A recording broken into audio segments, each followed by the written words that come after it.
Hello guys, welcome to Bheeman's vlog. അപ്പൊ ഭീമൻ ഇന്നുള്ള location മനസ്സിലായല്ലോ, ഖത്തറിലെ സൂക്ക് വാക്കി. 10 കൊല്ലമായിട്ട് കാണാത്ത ഒരു സംഭവം കാണാനാണ് ഞാനീ പോണത്. റമദാൻ മാസം ആയി കഴിഞ്ഞാൽ ഇവിടെ എല്ലാ ദിവസവും നോമ്പ് തുറക്കണ നേരത്തെ ഒരു സംഭവം നടക്കും. അതിപ്പോ പ്രത്യേകിച്ച് ഞാൻ പറഞ്ഞതിന്റെ ആവശ്യം, നോമ്പ് തുറക്കണ നേരത്ത് തുറക്കാൻ സമയമായി എന്നറിയിക്കുന്ന കാനൺ ഫയറിംഗ്. ആ ഒരു ഫയറിംഗ് കാണാനായിട്ടാണ് ഇത്രയും ജനങ്ങളവിടെ കൂടി നിൽക്കുന്നത്. ഞങ്ങളിത് 1 മണിക്കൂർ മുമ്പ് അവിടെ പോയി സ്ഥാനം പിടിച്ചത്. ഇങ്ങനെ കാഴ്ചയൊക്കെ കണ്ടിരിക്കുമ്പോഴാണ് ഇതേ ഒരു ചാക്കേട്ട് എന്റെ കണ്ണി പെട്ട കേട്ടോ. ഈ ഒരു സ്ഥലത്ത് മാത്രമല്ല, അപ്പുറത്തും ഇപ്പുറത്തും മാരേക്ക് ചാക്കേട്ട് കിടപ്പും. ഇതേ പോണ കുതിരപ്പുറത്ത് ബടന്മാര്.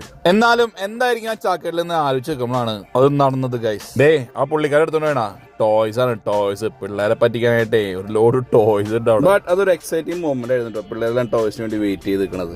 ഇവിടെയും വെയിറ്റിംഗ് ആയിരുന്നു, പക്ഷെ കിട്ടിയില്ല. ആ ടോയ്സ് ഒക്കെ കൊടുത്ത് നമ്മളുടെ അടുത്ത് വന്നപ്പോഴേക്കും എല്ലാം കഴിഞ്ഞു ഗൈസ്, എല്ലാം കഴിഞ്ഞു പോയി. ഒരു രസം, പിള്ളേരൊക്കെ എന്റർടൈൻ ചെയ്യിക്കാനും അവരുടെ സന്തോഷം കാണാനും ഒരു പ്രത്യേക ഭംഗിയാണ്. അങ്ങനെ ടോയ്സിന്റെ ഡിസ്ട്രിബ്യൂഷൻ കഴിഞ്ഞു. അടുത്തത് ഫുഡ് പാക്ക് ഡിസ്ട്രിബ്യൂഷൻ ആണ്. നമുക്ക് നോമ്പ് തുറക്കാനായിട്ട് അവർ കുറച്ച് ഈത്തപ്പഴം, വെള്ളം, ജ്യൂസ് ഒക്കെ ആയിട്ട് ഒരു പാക്കറ്റ് തരും. ബലദിന്റെ പ്രൊഡക്ട്സ് ആണ് നമുക്ക് അവര് തന്നത് കേട്ടോ. ഒരു ചെറിയ ഈത്തപ്പഴം, ജ്യൂസ്, വെള്ളം, പിന്നെ ലബാൻ സാധനം. പീരങ്കി വന്നു ഗൈസ്, പീരങ്കി വന്നു. ഖത്തറിൽ 4 സ്ഥലത്താണ് ഇങ്ങനെ കാനൺ ഫയറിംഗ് ഉള്ളത്. സൂക്ക് വാക്കിഫ്, സൂക്ക് അൽ വക്ര, ഖത്താറ കൾച്ചറൽ വില്ലേജ്, പിന്നെ ആസ്പെസോ. മഗ്രിബ് ബാങ്കിന്റെ സമയം അറിയിക്കാൻ അല്ലെങ്കിൽ ഇഫ്താറിന്റെ സമയമായി എന്ന് അറിയിക്കാനാണ് ഈ പരമ്പരാഗത രീതി ഇവർ ഉപയോഗിച്ച് വരുന്നത്. ഖത്തറിൽ ഒട്ടുമിക്ക ആൾക്കാരും ചിലപ്പോൾ ഇത് കണ്ടിട്ടുണ്ടാവും. ഇനിയും കാണാത്തവരുണ്ടെന്നുണ്ടെങ്കിൽ എന്തായാലും ഇതൊരു വൺ ടൈം എക്സ്പീരിയൻസ് ആണ് കേട്ടോ. ഞങ്ങൾ 1 മണിക്കൂർ മുമ്പാണ് സൂക്ക് വാക്കിഫിൽ എത്തിയത്. മഗ്രിബ് ബാങ്കിന്റെ അരമണിക്കൂർ മുമ്പേ പീരങ്കി ഇവർ സെറ്റ് ചെയ്ത് തുടങ്ങും. എല്ലാം സെറ്റ് ചെയ്ത് കഴിഞ്ഞിട്ട് പിന്നെ അതിനു വേണ്ടിയുള്ള വെയിറ്റിംഗ് ആണ്. ഇത് പൊട്ടിക്കുന്നതിന് മുമ്പ് സേഫ്റ്റി മെഷർ ആയിട്ട് ഇവര് ഇയർ പ്ലഗ്സ് ഒക്കെ കൊണ്ടുതരും കേട്ടോ. ഇത്രയ്ക്ക് വലിയ സൗണ്ട് ഉണ്ടോന്ന് ഞാൻ അപ്പോൾ വിചാരിച്ചു. ഇനിയൊരു 10 മിനിറ്റ് കൂടെ ഉണ്ട് പൊട്ടിക്കാനായിട്ട്.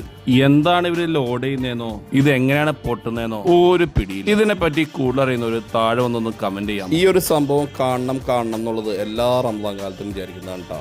ഞങ്ങളുടെ വീട് അസീസിയ ആസ്പെസോന്റെ അടുത്തായാലും വീട്ടിലിരുന്ന് നോമ്പ് തുറക്കുന്ന സമയമാകുമ്പോ ഒരു വെടികൊണ്ട് പൊട്ടണ പോലത്തെ ശബ്ദം കേൾക്കാം ആസ്പെസോണിന്ന്. ഇതിന് ഇത്രയും വലിയ എഫക്ട് ഉണ്ടെന്ന് ഈ ഒരു സംഭവം ലൈവായിട്ട് കണ്ടപ്പോഴാണ് മനസ്സിലായിട്ടാ. കിടുങ്ങിപ്പോയി, ശരിക്കും കിടുങ്ങിപ്പോയി ഗൈസ്. അവിടെ ഉണ്ടായ കൊച്ചു മക്കളൊക്കെ ഇത് കേട്ട് അപ്പളെ കരഞ്ഞു തുടങ്ങി. ശബ്ദം മാത്രമല്ല, ഭൂമി അടക്കം കുലുങ്ങിയെന്ന സംശയമാണ്. എന്തായാലും ഈ കാനൺ ഫയറിംഗ് കാണാത്തവര് എന്തായാലും പോയി ഒന്ന് കണ്ട് നോക്കണം കേട്ടോ.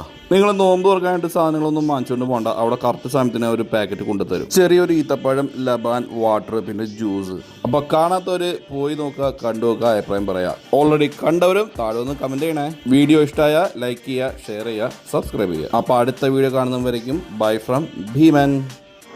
10, 9